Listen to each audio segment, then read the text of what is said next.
Puji Tuhan, hari ini kita bersyukur kepada Tuhan.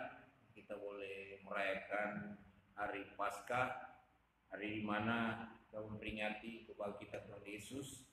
Dan dalam hari Paskah ini kita akan dengarkan firman Tuhan bagi Bapak Ibu jemaat Pinafiri Allah. Kita akan baca firman Tuhan di dalam 1 Korintus pasal yang ke-15. Firman Tuhan kita akan baca dalam 1 Korintus 15 ayat 1 sampai ayat yang ke-8. Firman Tuhan berkata, kebangkitan Kristus. Dan sekarang saudara-saudara, aku mau mengingatkan kamu pada Injil yang akan aku beritakan kepadamu dan yang kamu terima dan yang di dalamnya kamu teguh berdiri. Oleh Injil itu kamu diselamatkan asal kamu teguh berpegang kepadanya. Seperti yang telah kuberitakan kepadamu, kecuali kalau kamu telah sia-sia saja menjadi percaya. Sebab yang sangat penting telah kusampaikan kepadamu, yaitu apa yang telah kuterima sendiri, ialah bahwa Kristus telah mati karena dosa-dosa kita sesuai dengan kitab suci, bahwa ia telah dikuburkan dan bahwa ia telah dibangkitkan pada hari yang ketiga sesuai dengan kitab suci, bahwa ia telah menampakkan diri kepada Kefas dan kemudian kepada ke-12 muridnya. Sesudah itu ia menampakkan diri kepada lebih dari 500 saudara sekaligus. Kebanyakan dari mereka masih hidup sampai sekarang, tapi berapa dari antaranya telah meninggal. Selanjutnya ia menampakkan diri kepada Yakobus, kemudian pada semua rasul, dan yang paling akhir dari semuanya ia telah menampakkan diri juga kepadaku, sama seperti kepada anak yang lahir sebelum waktunya. Saudara yang kasih Tuhan, ayat-ayat ini adalah ayat-ayat yang menceritakan, di mana Paulus sedang menceritakan bagaimana Yesus, dia menjelaskan Yesus yang sudah bangkit, Yesus yang sudah menang. Bagi kita orang percaya, dia sudah memberikan kita kemenangan. Dan hari ini seluruh dunia sedang merayakan hari kemenangan, hari di mana Yesus bukan hanya mati yang kita rayakan, yang kita peringati di Jumat Agung, tapi dia juga yang sudah bangkit. Dia sudah bangkit. Kata Alkitab, karena firman Allah berkata, Yesus sendiri menyampaikan, dia akan mati, tapi pada hari yang ketiga dia akan bangkit dari antara orang mati. Dia akan bangkit dari antara orang mati. Dan kebangkitan Yesus ini adalah kebangkitan yang sangat luar biasa, karena hanya Yesus saja, sekali lagi, hanya Yesus saja yang mati dan bangkit dari antara orang mati. Tidak ada Tuhan seperti Tuhan kita Yesus Kristus yang hari ini kita peringati hari kebangkitannya. Tidak ada Tuhan yang sama seperti Yesus yang kita sembah, yang hari ini kita rayakan karena dia menang. Dia menang atas maut. Jadi Bapak Ibu Saudara yang disuruh Tuhan, jemaat yang dikasih Tuhan, kita akan belajar efek dari kebangkitan Yesus bagi gereja Tuhan, bagi orang percaya, atau dampak. Apa dampak Yesus bangkit? Dia mati, dia bangkit. Apa dampaknya bagi gereja Tuhan? Apa dampaknya bagi kita yang percaya kepada Tuhan? Saudara, yang pertama, Yesus bangkit. Yang pertama yang saya menjelaskan adalah Yesus bangkit membuat kepercayaan kita kepada Dia, kepada Yesus Kristus tidak sia-sia. Sekali lagi, Yesus bangkit membuat kepercayaan kita kepada Yesus sendiri tidak sia-sia. Dikatakan dalam 1 Korintus 15 ayat yang ke-16, dia katakan demikian, sebab jika benar orang mati tidak dibangkitkan, maka Kristus juga tidak dibangkitkan. Dan jika Kristus tidak dibangkitkan, maka sia-sialah kepercayaan kamu dan kamu masih hidup dalam dosamu. Ayat 18, demikianlah binasa juga orang-orang yang mati dalam Kristus. Jikalau kita hanya dalam hidup ini saja menaruh pengharapan pada Kristus, maka kita adalah orang-orang yang paling malang dari segala manusia. Ayat 20, tetapi yang benar, sekali lagi, tetapi yang benar ialah bahwa Kristus telah dibangkitkan dari antara orang mati sebagai yang sulung dari orang-orang yang telah meninggal. Amin. Kristus sudah dibangkitkan dari antara orang mati. Kalau Kristus sudah dibangkitkan dari antara orang mati, firman Allah berkata, orang percaya kepadanya, orang yang kenal dia dan percaya kepadanya, iman percayanya itu tidak sia-sia. Dia tidak sia-sia kita percaya kepada Yesus. Dia yang sudah mati, dia juga yang sudah bangkit pada hari yang ketiga. Dia menggenapkan firman Allah. Dan bagi orang yang percaya kepadanya, kepercayaannya kepada Yesus tidak sia-sia. Amin. Tidak sia-sia, kenapa? Karena kepercayaan kita kepada Yesus, di mana firman Allah katakan, dia yang sudah mati, dia juga yang sudah bangkit. Sehingga kepercayaan kita kepada Yesus hari-hari ini tidak sia-sia. Hidup kita ini tidak sia-sia. Kita mengalami banyak pergumulan, masalah dalam hidup ini. Tapi ketika kita percaya kepada Yesus, masalah-masalah pergumulan itu hanya mendatangkan kemenangan kepada kita. Kenapa saya katakan kemenangan? Karena itu akan membuat kita semakin kuat, kepercayaan kita kepada Tuhan semakin kokoh. Sehingga kepercayaan itu tidak sia-sia. Hidup kita tidak sia-sia ketika kita ada di dalam Tuhan. Apapun yang sedang kita hadapi hari-hari ini, Alkitab berkata, kebangkitan Yesus itu membuat orang percaya kepadanya tidak sia-sia. Jadi mari kita menaruh kepercayaan kita kepada Yesus. Di dalam keadaan apapun, kita taruh kepercayaan kita kepada Dia. Kenapa kita harus taruh, kita letakkan kepercayaan kita kepada Dia? Karena di dalam Yesus hidupmu tidak sia-sia. Artinya di dalam Yesus kita dijadikan berarti. Haleluya. Hari Jumat kemarin saya juga sampaikan, Yesus mati menjadikan orang percaya itu sangat berarti. Jadi kita yang ada di dalam Tuhan, kita yang sudah percaya kepada Yesus, kematian Yesus dan kebangkitan Yesus membuat kita ini sangat berarti. Artinya tidak sia-sia kita percaya kepada Yesus. Tidak sia-sia. Kenapa tidak sia-sia? Karena Dia membawa kita. Dia mau supaya kita, kata firman Allah, Dia menjadikan kita orang-orang yang sangat berharga. Kenapa saya katakan sangat berharga? Karena Dia rela memberikan nyawanya bagi kita. Itu artinya kita ini sangat berharga bagi Dia. Dia rela memberikan hidupnya bagi kita. Dia rela tergantung di kayu salib untuk siapa? Untuk kita. Ada apa dengan kita? Karena kita ini sangat berharga di matanya. Kata firman Allah, kita ini mulia di hadapannya. Sehingga Dia, kata firman Allah dalam Yesaya pasal yang ke-43, ayat yang ke-6, Dia mengirimkan manusia sebagai ganti nyawa kita. Kenapa rela Yesus datang menggantikan nyawa kita? Karena kita ini sangat berharga. Jadi kepercayaan kita kepada Yesus itu tidak sia-sia. Paulus menjelaskan, percaya kita kepada Yesus itu tidak sia-sia. Kenapa tidak sia-sia? Karena kepercayaan kita itu membuat kita menerima hidup yang kekal.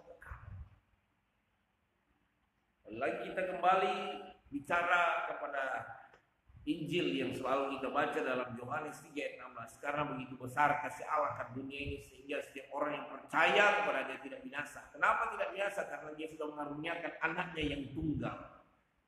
Anaknya yang tunggal, anaknya yang satu-satunya.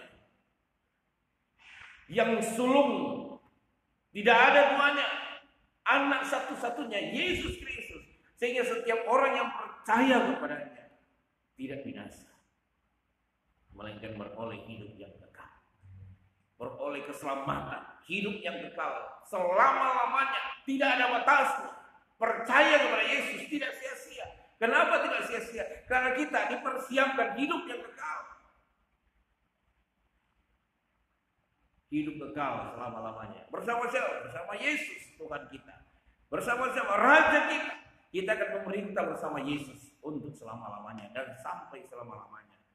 Itu dampak kebangkitan Yesus bagi orang percaya, bagi gereja Tuhan. Yang kedua, dampak yang kedua, atau efek yang kedua kebangkitan Yesus bagi gereja Tuhan atau orang percaya. Yang pertama tadi saya katakan membuat kepercayaan kita kepada Yesus tidak sia-sia. Dan yang kedua adalah jaminan kebangkitan orang yang percaya itu nyata. Sekali lagi, kebangkitan Yesus memberikan jaminan kepada kita, kepada orang yang percaya. Itu bukan hanya omong kosong, bukan hanya pembicaraan orang, tapi itu ditulis dalam firman Allah. Artinya itu nyata. Orang yang percaya kepada Yesus akan mengalami kebangkitan. Seperti Yesus sudah bangkit, kata firman Allah. Begitu juga kita akan mengalami kebangkitan. Sama seperti Yesus. Dia bangkit dari antara orang mati.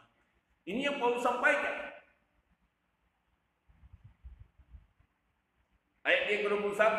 Sebab sama seperti maut datang karena satu orang manusia, demikian juga kebangkitan orang mati datang karena satu orang manusia.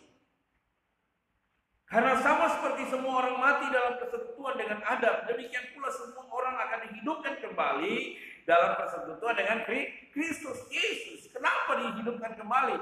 Karena Yesus bukan hanya mati, tetapi dia bangkit dari antara orang mati. Dan orang percaya kepadanya akan menerima jaminan kebangkitan dari antara orang mati. Kita lihat, kita baca, sejarah mencatat bahwa ketika Yesus itu mati, sekali lagi, ketika Yesus itu mati, dia tergantung di kayu salib. Ketika Yesus mati, bait Allah terbelah dua. Orang-orang kudus yang sudah mati, mereka dibangkitkan. Kubur-kubur mereka terbelah dua, sehingga mereka bangkit dari antara orang mati. Orang-orang kudus ini juga akan kita alami. Orang-orang yang percaya kepada Yesus, ada jaminan kebangkitan bagi kita. Sekali lagi, ada jaminan kebangkitan bagi kita. Bagi saya, bagi saudara, ada jaminan. 1 Tesalonika pasal 4.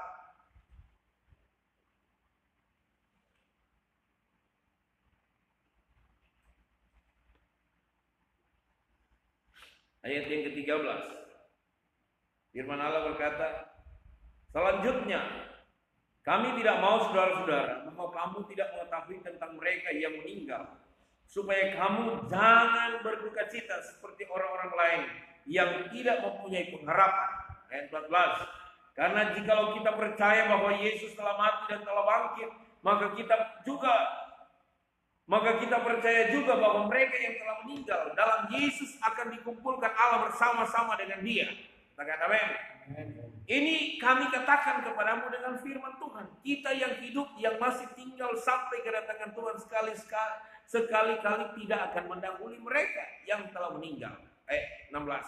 Sebab pada waktu tanda diberi, yaitu pada waktu penghulu malaikat berseru dan sangkakala Allah berbunyi, nafiri Allah berbunyi, maka Tuhan sendiri akan turun dari sorga, dan mereka yang mati, sekali lagi, mereka yang mati dalam Kristus akan lebih dahulu bangkit. Kita bersyukur bahwa Yesus bangkit memberikan dampak yang luar biasa bagi kita.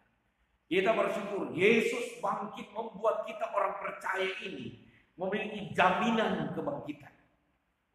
Kata firman Allah, kalau kita yang masih hidup ketika Yesus itu datang kali yang kedua, kita akan diubahkan dengan tubuh kemuliaan. Dan orang yang sudah mati di dalam Tuhan, mereka akan dibangkitkan ketika bunyi nafiri Allah. Sangkakala Allah berbunyi, nafiri Allah berbunyi. Mereka yang mati di dalam Tuhan akan dibangkitkan. Haleluya. Karena firman Allah, maka Tuhan sendiri akan turun dari surga, dan mereka yang mati dalam Kristus akan lebih dahulu bangkit. Orang yang mati dalam Kristus akan lebih dahulu bangkit. Dan jadi kebangkitan Yesus membuat saya orang percaya, kita gereja Tuhan, jemaat yang diri Allah yang percaya kepada Tuhan, memiliki kepastian bahwa kebangkitan orang percaya itu ada. Ini bukan cerita dongeng, ini adalah kepastian dalam firman Allah. Oleh sebab itu mari kita percaya kepada Yesus. Seluruh dunia merayakan, memperingati Di mana hari kemenangan, hari Paskah.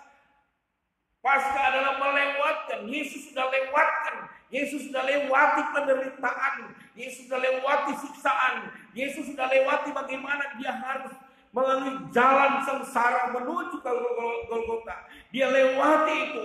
Dia mati. Dan dia tidak mati untuk selama-lamanya. Tetapi hari ketiga, dia bangkit dari antara orang mati. Dan orang yang percaya kepada Yesus akan menerima dampak dari kematian. Kebangkitan Yesus. Saya, saudara yang percaya, jemaat yang dikasihi Tuhan, jemaat yang menyaksikan firman Allah ini lewat live streaming, saudara, kita memiliki kepastian. Amin. Jaminan bukan manusia yang menjamin, bukan siapa yang menjamin, tapi Yesus sendiri yang menjamin. Dia sudah ada di sorga, dia menjamin hidup kita. Kata Yohanes, kalau kita baca dalam Injil Yohanes,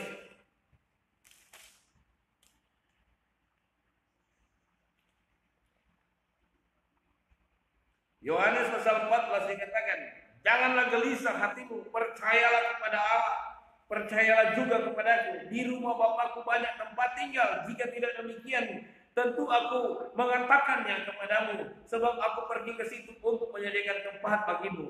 Dan apabila aku telah pergi ke situ dan telah menyediakan tempat bagimu, aku akan datang kembali dan membawa kamu ke tempatku, supaya di tempat di mana aku berada, kamu pun berada. Amin. Yesus memberikan tempat, menyiapkan tempat bagi kita.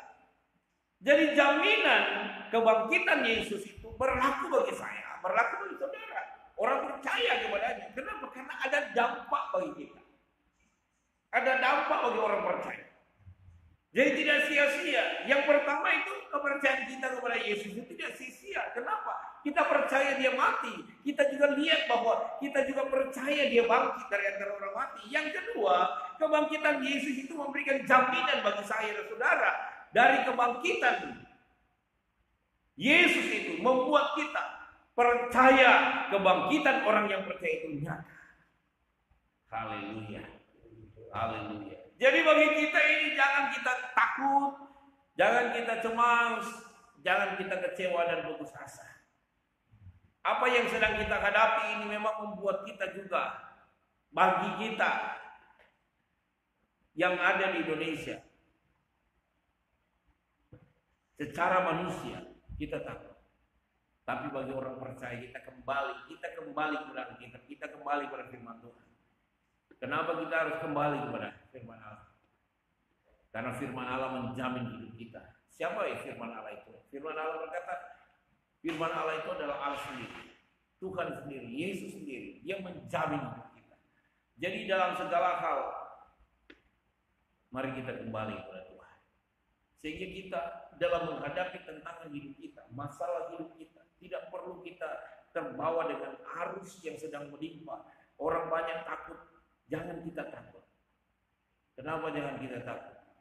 Artinya, karena kita tahu bahwa Yesus ada bersama dengan kita. Ada jaminan bagi kita.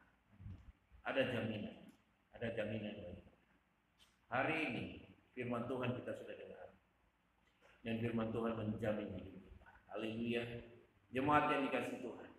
Saudara yang dikasih Tuhan. Ada jaminan bagi kita. Tuhan menjamin hidup kita. Jadi sekali lagi, ada dampak dari kebangkitan Yesus. Dampaknya bagi kita, membuat kita orang percaya kepada Yesus. Kepercayaan kita itu kepada Yesus tidak sia-sia. Yang kedua, ada jaminan kebangkitan orang yang percaya kepada Yesus. Itu bukan hanya cerita, tetapi itu nyata bagi kita. Itu nyata. Oleh sebab itu, hari ini, hari Paskah, hari mana kita memperingati hari kemenangan dari Yesus, hari kemenangan orang percaya. Ini adalah hari kemenangan saya dan saudara. Kita memiliki jaminan. Amin. Jaminan, dan yang menjamin kita bukan manusia. Yesus sendiri juru selamat kita yang menjamin hidup kita. Jadi mari kita semakin dekat kepada Tuhan. Mari kita semakin taat kepada Tuhan. Kita semakin mencari Dia di dalam segala hal. Di dalam kesempatan yang dimana kita hari-hari ini lewat anjuran pemerintah kita harus tinggal di rumah. Artinya tinggal di rumah bukan tidak ngapa-ngapain, tapi tinggal di rumah. Mari kita gunakan waktu itu tetap dekat dengan Tuhan. Tinggal di rumah, kita gunakan hari-hari yang kita lewati, jalani untuk tetap percaya kepada Yesus. Membuat iman kita semakin meningkat. Mungkin hari-hari yang lalu kita tidak gunakan waktu-waktu kita, mari kita gunakan waktu kita untuk tetap dekat dengan Tuhan. Untuk kita tetap setia kepada Tuhan. Sehingga iman percaya kita dalam situasi ini bukan semakin merosot, tetapi semakin meningkat. Ya, apapun yang sedang kita hadapi, kita tetap berkata Tuhan Yesus baik. Haleluya. Haleluya. Lewat kebangkitan Yesus ini ada mujizat Tuhan yang terjadi. Saya saudara akan mengalami mujizat Tuhan. Puji Tuhan. Kita bersyukur kepada Tuhan. Firman Tuhan sampai di sini saya sampaikan bagi Bapak Ibu Saudara yang mendengarkan firman Tuhan, jemaat di Diri Allah yang mendengarkan firman Tuhan. Hari ini dalam kita merayakan hari kemenangan, hari Paskah, hari mana kita sudah menang. Yesus sudah menang. Orang percaya, kata firman Allah, lebih dari kemenangan. Kita menang. Oleh sebab itu, mari kita yang sudah menang, kita bersyukur kepada Tuhan. Saya akan berdoa bagi Bapak Ibu. Sebentar kita akan terima perjamuan Tuhan.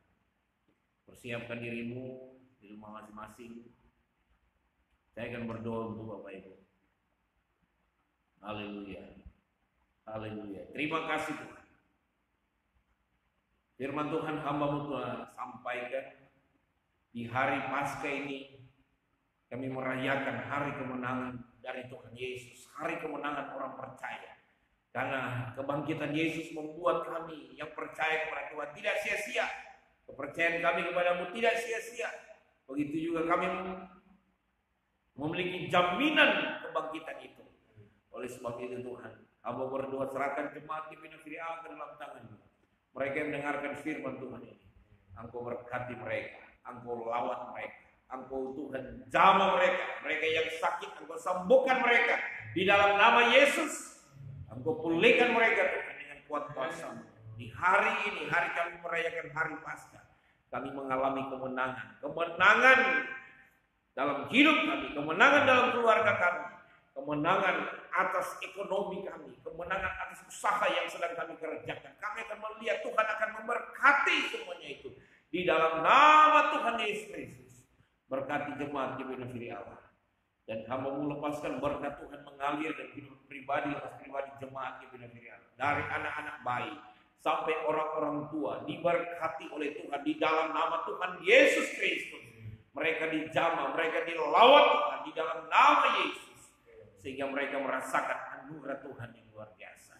Hamba berdoa dan serahkan jemaat Diri Allah ke dalam tangan-Mu, dilindungi sepanjang minggu ini. Kami akan kembali beraktivitas. Tuhan memberkati, Tuhan menjaga, Tuhan melindungi kami. Tuhan memberkati dalam setiap apapun yang kami lakukan. Kami yang tinggal di rumah, Tuhan tutup bungkus Tuhan dengan kuasa darah Yesus. Terima kasih. Kami berdoa terus untuk bangsa negara kami yang kami cintai. Tuhan berkati bangsa kami. Kami lepaskan berkat untuk bangsa Indonesia. Kami lepaskan berkat untuk pemimpin-pemimpin kami, presiden, wakil presiden. Engkau berikan hikmat, akal budi daripada Tuhan. Berikan kekuatan, kesehatan buat presiden dan wakil presiden kami. Para menteri-menteri yang ada, Engkau berikan kekuatan, kesehatan, hikmat daripada-Mu Tuhan. Begitu juga kami berdoa untuk aparat-aparat keamanan kami, TNI maupun aparat kepolisian kami. Berkati mereka juga Tuhan dalam nama Yesus. Kami serahkan Tuhan untuk tim medis yang sedang Tuhan standby, yang sedang merawat mereka yang sudah terpapar dengan Tuhan virus COVID-19. Kami berdoa, para dokter, para Tuhan perawat, Tuhan tolong mereka. Tuhan berikan mereka kekuatan kesehatan. Berkati mereka, jauhkan dari Tuhan virus-virus juga yang bisa menimpa mereka. Kami berdoa dalam nama Yesus. Tuhan berkati dan lindungi mereka. Mereka yang sudah Tuhan terserang dengan virus, Tuhan ini kami berdoa, Tuhan sembuhkan di dalam nama Tuhan Yesus Kristus. Terima kasih. Kami berdoa untuk daerah kami Sumatera Utara. Kami berdoa untuk kota kami, kota Medan, di mana kami ada. Tuhan memberkati, Tuhan menjaga, Tuhan lindungi. Kami berdoa juga untuk setiap masyarakat yang ada Tuhan. Biar kami Tuhan tetap menjaga kebersihan, Tetap kami menjaga kebersihan pribadi maupun keluarga kami. Kami saling mengingatkan untuk selalu mencuci tangan, merawat diri kami, menjaga kebersihan di mana kami ada. Di dalam nama Yesus. Terima kasih Tuhan. Terpujilah nama-Mu Tuhan Yesus. Kami serahkan semuanya ke dalam tangan Tuhan. Diberkatilah jemaat Gembira Allah. Diberkatilah Tuhan. Oh gereja ini di dalam nama Yesus. Dan kami percaya ada rencana, ada maksud Tuhan bagi kami. Terima kasih Tuhan. Kami bersyukur. Dan kami akan terima perjamuan di rumah kami masing-masing. Kuduskan setiap perjamuan yang kami akan terima. Berkati kami. Berkati pelayan-pelayan perjamuan. Di dalam nama Tuhan Yesus Kristus. Dan kami akan tutup ibadah kami. Dan jemaat yang dikasih Tuhan, terimalah berkat Tuhan yang melimpah. Berkat dari Allah Bapa, cinta, kasih sayang dari Tuhan kita Yesus Kristus. Persekutuan dari Allah Kudus akan menyertai langkah hidup kita hari ini, besok dan seterusnya. Sampai hari Maranatha, Tuhan Yesus datang kali kedua menjemput orang percaya. Terima berkat. Dalam nama Tuhan Yesus Kristus. Haleluya. Haleluya. Amin. Haleluya. Tuhan berkati dan pengumuman bagi kita. Besok kita akan adakan doa puasa bersama yang dilakukan oleh Majelis Daerah Sumut Aceh. Kita akan berdoa, berpuasa di rumah kita masing-masing. Mari gunakan momen ini, kita berdoa bersama-sama. Kita doa untuk bangsa kita. Kita doakan untuk pemerintah kita. Kita doakan untuk daerah Sumatera Utara, Kota Medan, di mana kita ada. Biar Tuhan menolong dan virus ini cepat berlalu bagi bangsa Indonesia. Tuhan berkati, shalom dan selamat Paskah. Haleluya.